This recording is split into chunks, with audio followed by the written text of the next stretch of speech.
थम गया रूस और यूक्रेन का युद्ध। डाउन हुई मिसाइलें, उतरे फाइटर जेट्स। 500 युद्धबंदी रिहा, क्या बोले पुतिन। रूस और यूक्रेन के बीच छिड़ा युद्ध थम गया है।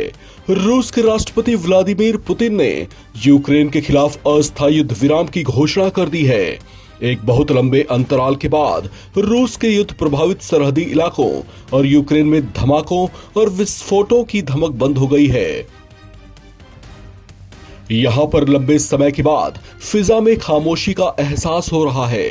युद्ध रोकने का यह फैसला एक तरफा रूस की ओर से लिया गया है, जिस पर यूक्रेन के राष्ट्रपति जेलेंस्की की ओर से कोई प्रतिक्रिया नहीं आई है। रूस और यूक्रेन के बीच पिछले 3 सालों से युद्ध जारी है और इन 3 सालों में यह पहला ऐसा मौका है जब किसी युद्ध विराम की घोषणा की गई है। 24 फरवरी को ही इस युद्ध की तीसरी बरसी पूरी हुई थी।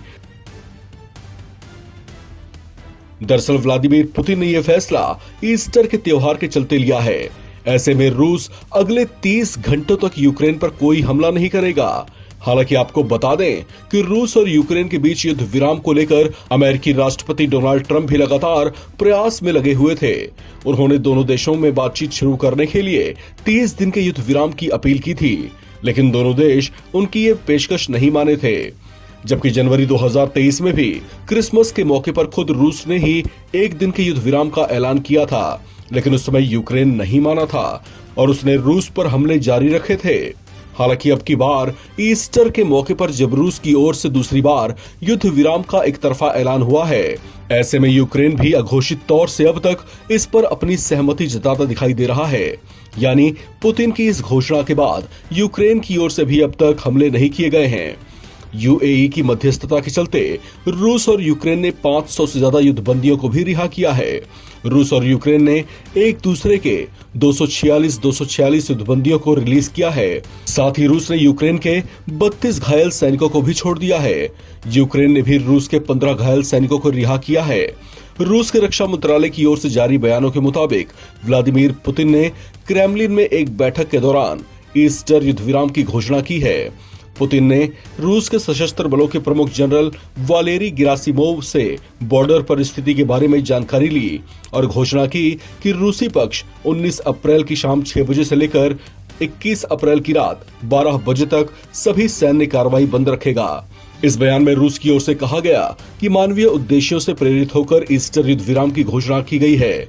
रूसी रक्षा मंत्रालय के हवाले से पुतिन ने कहा कि हमें उम्मीद है कि यूक्रेन भी ऐसा ही करेगा। राष्ट्रपति पुतिन ने हालांकि यह भी कहा कि हमारी सेना को युद्ध विराम के उल्लंघन और शत्रु द्वारा किसी भी उकसावे या आक्रामक कार्रवाई का जवाब देने के लिए तैयार रहना चाहिए। यूक्रेन के राष्ट्रपति वोलोडिमीर जेलेंस्की ने हालांकि शिकायती लहजे में कहा कि रूस ने युद्ध विराम की घोषणा तो की, लेकिन ईस्टर की शुरुआत से ठीक पहले उसने खार्किव में क्रूज मिसाइल इस्कंदर से अटैक किया। हालांकि कुल मिलाकर इस गतिरोध पर जिस तरह से युद्ध विराम की घोषणा की गई है, बेशक वो कुछ घंटे के लिए ही है, लेकिन इसे एक सकारात्मक कदम माना जा रहा है। कहा जा रहा है कि अगर दोनों देशों में इसी तरह से समन्वय बना रहता है तो दोनों देशों के बीच बातचीत के दरवाजे भी खुल सकते हैं और इस बात की संभावना बढ़ सकती है कि ये युद्ध का तनाव अंत की ओर बढ़ जाए। इस खबर में फिलहाल इतना ही। बाकी अपडेट्स के लिए आप बने रहें एनबीटी ऑनलाइन के साथ।